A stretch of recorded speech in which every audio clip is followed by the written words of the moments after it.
Time now for sports on 104.7 The Cave. Here's Ned Reynolds. Mike, the intern in the studio this morning with not so good news. Ned Reynolds, what's going on? Yeah, very sad story this morning. Came out late last night that Mr. Chicago Cubs second baseman, and he was next to Ernie Banks, one of the most popular Chicago Cubs, Ryne Sandberg, has passed from the scene at the age of 65. That's just way too young. Entirely too young. Sandberg knew he had metastatic prostate cancer. He talked about it on Facebook and so forth and so on, but he also thought that he had been cured of the disease, or at least arrested.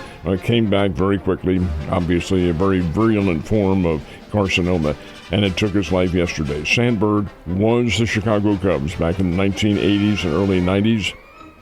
He was the second baseman's second baseman. He had a .282 career batting average and had 10 Gold Glove Awards, 9 Silver Slugger Awards. He was at one time the all-time major league leader in home runs by a second baseman, .282, which just so coincidentally was his lifetime batting average. Sandberg was a great player, very popular with the Cubs, very popular because he led teams into the playoff contention, and he was really the remarkable spark that made the Cubs what they were. It's a very sad story.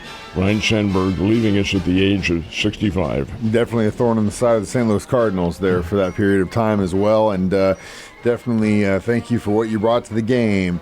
The rule is pretty clear when it comes to gambling in baseball. A big no-no. It can't happen. It absolutely cannot happen. The rule is there in the clubhouse. Now, this is not to cast damnation on the individual who is accused of this. His name is Emmanuel Clase, because you're innocent until proven guilty. But Clase, who is the Cleveland Guardians' top relief pitcher out of the bullpen, he has been suspended with pay until the end of August. And why the end of August? Because it will take Major League Baseball's Committee on Betting that amount of time to investigate charges against him and maybe one other Cleveland Guardians player. But Clase is the one who has been suspended at least for that month. He is being paid for it. Hopefully that turns out not to be the case. You cannot have gambling, folks, in any level of sport by any of the players, because the credibility of the sport is damaged when that happens. I hope everything works out well, but we'll find out. Definitely will down the road. Deion Sanders, there was kind of some rumors swirling around there for a while that something was going on with him, and he finally just let it be known that he was battling cancer on the DL. He is, and cancer of the bladder. He has had his bladder removed, and he has had an artificial, if you can call it that, part of his intestine is being made into a new bladder, but that takes time to heal. He is coming back, and he's going to coach the Colorado Buffalo. He was at a press conference yesterday, and he had some really interesting remarks to make about his condition. But the fact of the matter is, the doctors have pronounced him cured, but he will have to go through some rehabilitation to adjust to a new organ. The Chiefs, when they go to training camp, they're on the campus of St. Joe's school there, and it's always funny to hear these guys talk about how difficult it is, because it is. It's not easy. Everyone likes to sleep with their own bed, right? But for a period of time, these very rich athletes have to go to a college campus just like a bunch of 18-year-olds across the country and sleep in dorm rooms. But this year, I guess they've upgraded the thing with some very nice, high-quality matters. In the past, they had those paper-thin ones, but this year, I think they've actually gone with like sleep numbers. Gentlemen, try boot camp. Yeah. You think you have it tough, huh? It isn't even close. And unless you've experienced it, you don't know what the situation is. But the Chiefs are going through workouts.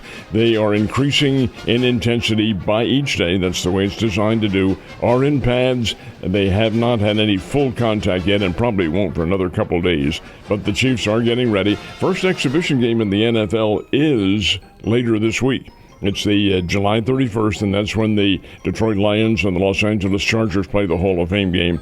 The Chiefs' first exhibition game is on the 9th of August. That's a Saturday, and they'll play the Arizona Cardinals out in Phoenix. So it's not too very far away. Cardinals looking to bounce back after a slow post-All-Star break start, and yesterday looked pretty damn good, I guess. Against the Miami Marlins, and they're not a bad ball club. No, Miami not. has young talent that is trying to come on. They weren't any contest at all for Andre Palante last night, who had a no-no through 5 innings, ended up leaving the game, allowing exactly 1 hit and you're usually not going to win when that happens. Cardinals had already built up a big lead. Mason Wynn had 3 RBIs. Alec Burleson had a 2-run homer, and the Cardinals win it by a score of 7-1. They don't gain, they being the Cardinals, don't gain anything in the standings because the Milwaukee Brewers and the Chicago Cubs are playing each other, and they are the 2 leaders. So there's obviously going to be one winner of that, and it was Milwaukee last night. So the Cardinals find themselves 9 games out of first place in the Central Division of the National League. Royals and the Braves playing at Kauffman Stadium up in Kansas City, and this one went to the Atlanta Braves 10-7. The Braves had 10 runs on 9 hits. Now, how does that work? I'll tell you how. Because Big Rich Hill, the 45-year-old oldest player in Major League Baseball, got the start for Kansas City last night and walked 6. You can't get away with that, folks. 6 batters he walked. He couldn't find home plate. And as a result, a number of the 10 runs that the Braves scored were unearned. Braves 10, Royals 7. That hurts Kansas City. They're now 9.5 back at the Detroit Tigers. So, again, you wait and see. But there is the wild card berth, so we'll pin our hopes on that. Definitely, it's still going to be very, very, very, very, very tough in the American League to get that wild card. How about the Mizzou quarterback loving his new career in baseball? It will be. Sam Horn has signed with the Los Angeles Dodgers. Horn is the starting quarterback for Mizzou, and he will quarterback them this fall. You're allowed to do that. You can play one professional sport and yet be an amateur in the other one. Sam Horn is going to do that. That's been allowed for a number of years. So Horn will quarterback the Mizzou Tigers this year, and he'll be at the helm when they open up against Central Arkansas. That'll be this is kind of a paradox in a way. Missouri opens up with Central Arkansas, but Missouri State is playing Southern Cal.